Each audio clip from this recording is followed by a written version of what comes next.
way, that's at the number 1.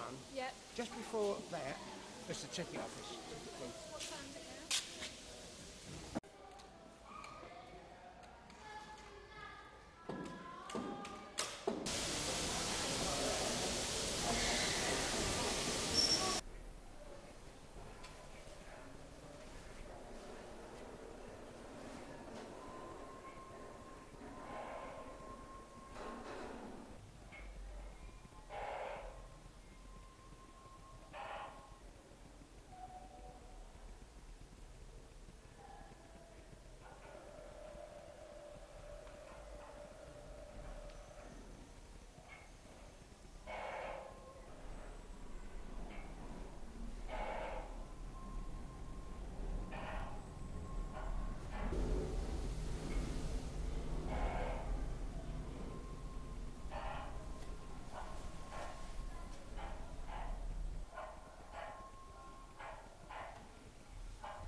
This is the 12 o'clock from Pickering to Whitby.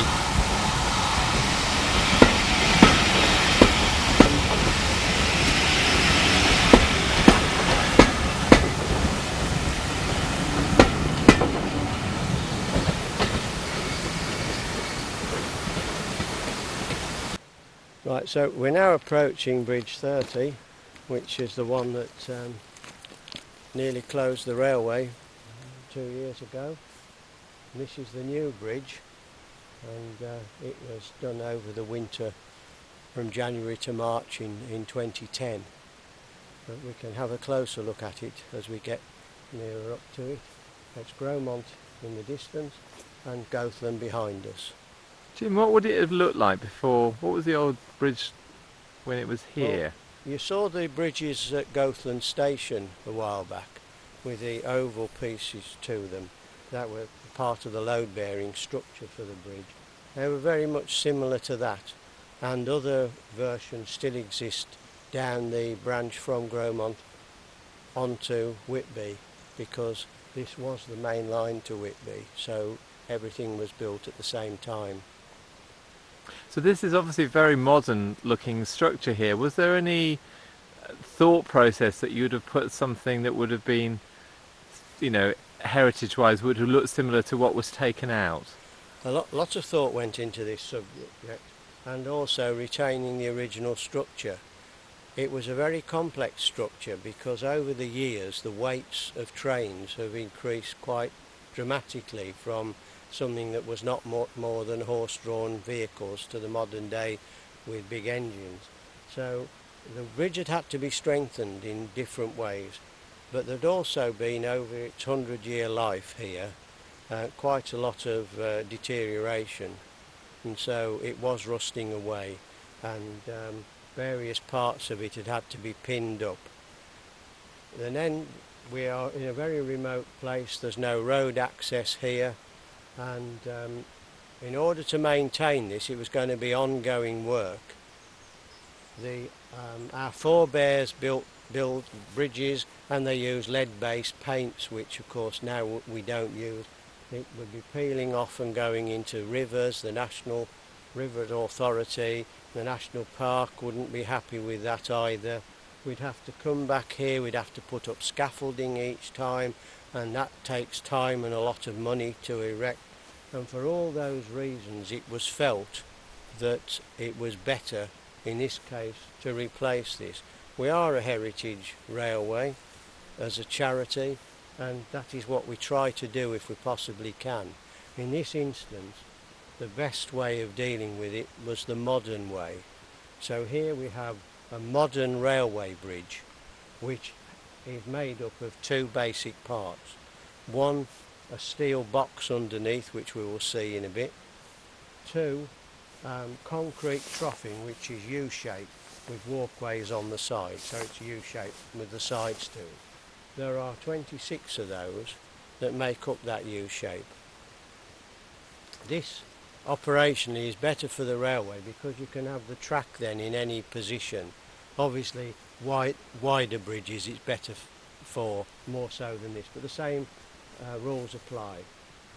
The track going through there is the same as that which you see here, and so the tamping machines and everything else can go through those and maintain the heights and the levels just as it can here.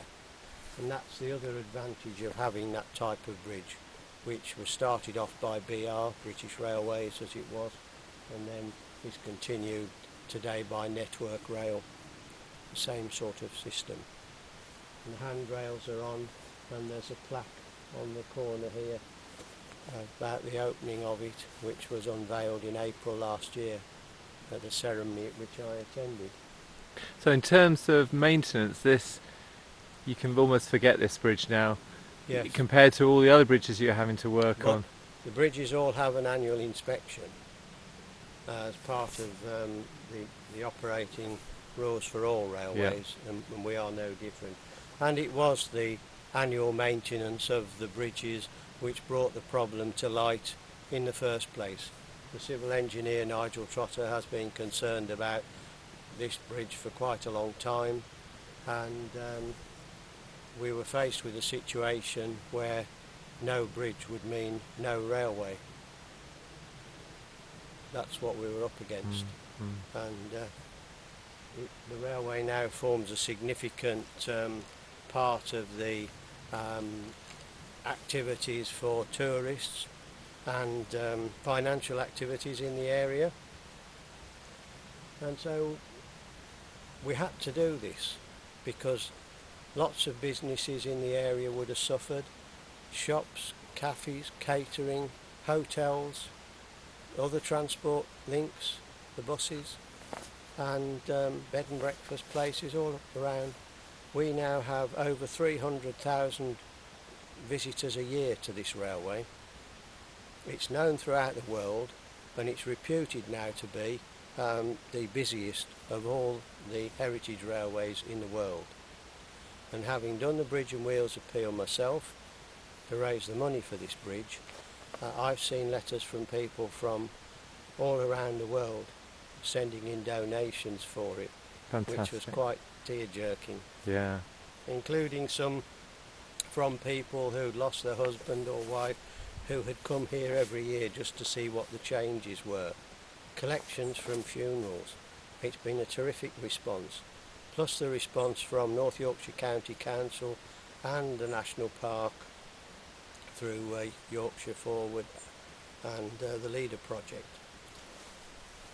The work cost somewhere just over 700,000, and I say somewhere over because there's the cost for the bridge itself plus the track works which had to be altered on the lead up to, through it, and the lead out the other side. So you're talking roughly 700,000, and the contributions from North Yorkshire were 300 and the Leader Project 90,000, which went a long way to make the thing go. What would have happened if we hadn't had that support?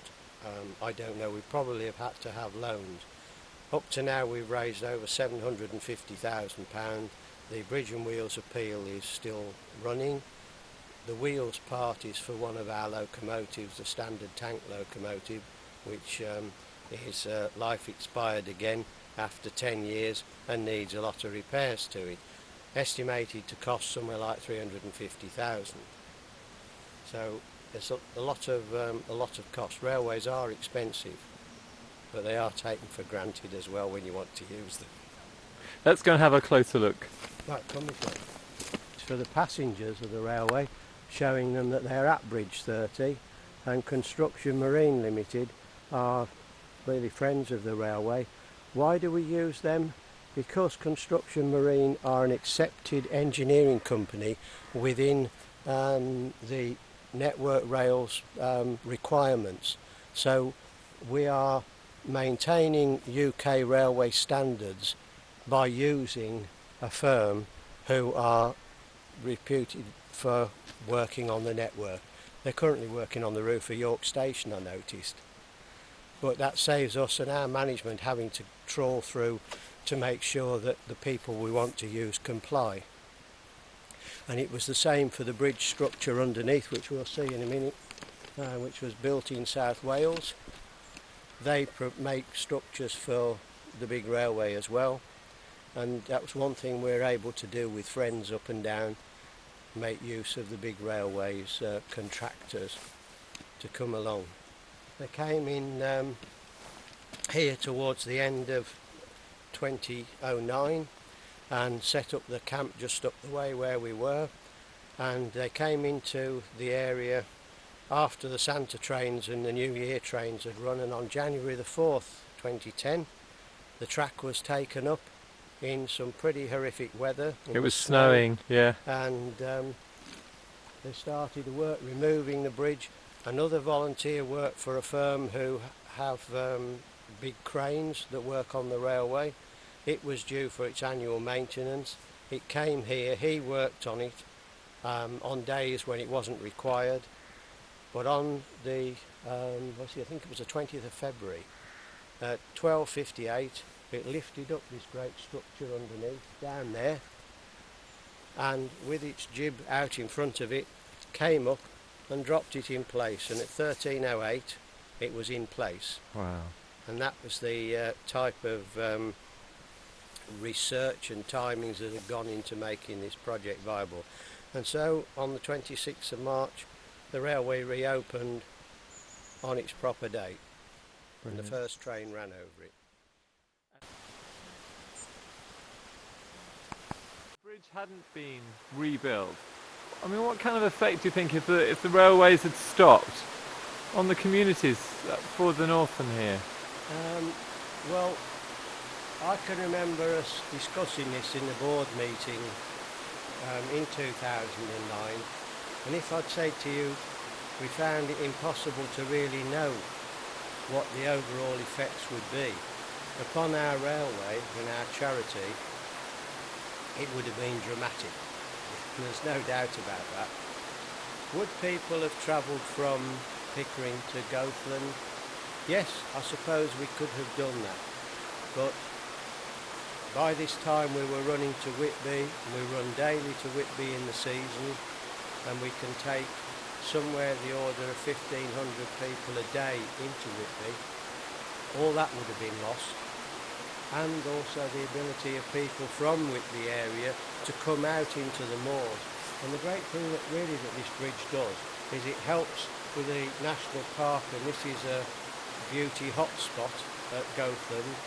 We can put somewhere like 350 seats an hour each way through here, and it doesn't involve the motor car. And that's, I think, the main real benefit. But it goes on from that. We started off with a society back in the 60s, as you would have seen. And what did we want to do? We wanted to preserve what is known as steam in the landscape. If I saw a railway, I'd watch, and I'd see a train come along. There'd be steam coming out over the top of the trees. That's the feeling. And come 1968, that was all going to be at an end. That's when the last steam depots closed, over on the west coast. But some of us sought to retain that. What we didn't know was what we'd create. Because when you look round today, you think, well, how has this developed? It's now, as I said earlier, a railway that's world renowned, carries over 300,000 passengers a year. It's a £5 million turnover business, and we have to run it as a business. We make no apologies for that, because we wouldn't be here, we'd have gone bankrupt and gone if we hadn't. That's why I say that. And it involves so many different people. So we've got round about 100 full-time plus including part-time staff. It's about 50 to 60 full-time, and the rest are seasonal staff, working everywhere from operations through to shops, catering, into the carriage and wagon place at Pickering, working the sheds at Grosmont. Those are full-time staff. And then you add to that an army of volunteers, and we have somewhere around, I think it's 400 that come and do these tasks at different times of the year. Drivers are all volunteers, firemen are, quite a lot of the guards, signalmen, plus all your other staff, and the work that goes on behind the scene.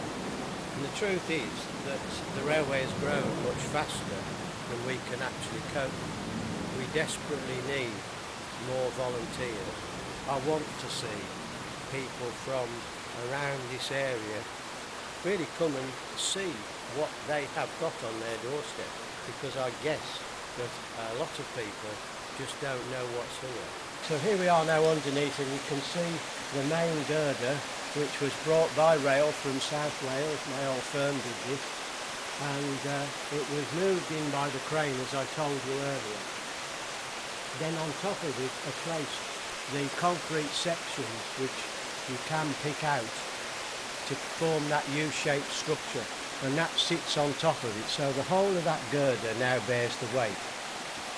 You can see some changes to the abutments there, the big walls that have been there since 1865, and you can only marvel at what our predecessors achieved in the days of horses. But you can see where we've had to push the centre section out a little bit more, and you've got the concrete, and then the bearers, the bearings right at the end there. Those bearings just allow the bridge to move slightly in different temperatures, which is of course very important in expansion. In doing this job we have to be mindful of the requirements of the National Park and the Rivers Authority, as I said, and there is supposed to be a very rare form of bracken living in the abutments, which might be that one there, but I'm not suitably qualified to speak any more on that subject. But we have to raise money for the railway. It's not all covered by fares, and this is the ongoing challenge for all the other jobs that need doing and will do forever. Well, Jim, you talk about the big railway. I mean, I've just been spending a few hours with you this morning. I think that this railway is a big railway. There's so much going on, so many opportunities for volunteers to get involved, and a fantastic service that you rightly say is key to the sustainability of this region. And just say thank you very much for giving me a really good idea of what's involved. I don't think the people around do appreciate this. I don't think I've said this before, but it is reputed to contribute something between 25 and 30 million pounds to the local economy, and it's something, as I said before, we as a group of volunteers going back would never have dreamt of. But thank you for coming along today, and I hope any of you that are able to see this film will look at it and consider making yourself available to come and give us some time.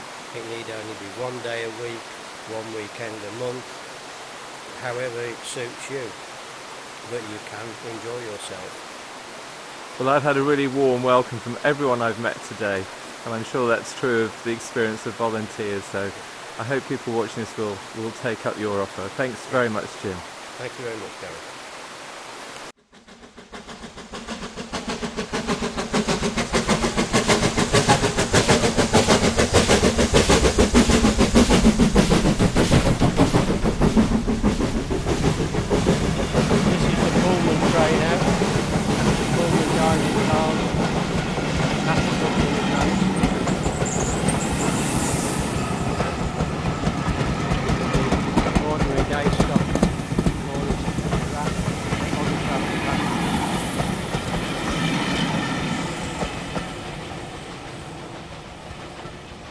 Jim, we couldn't have timed that better, could we? No.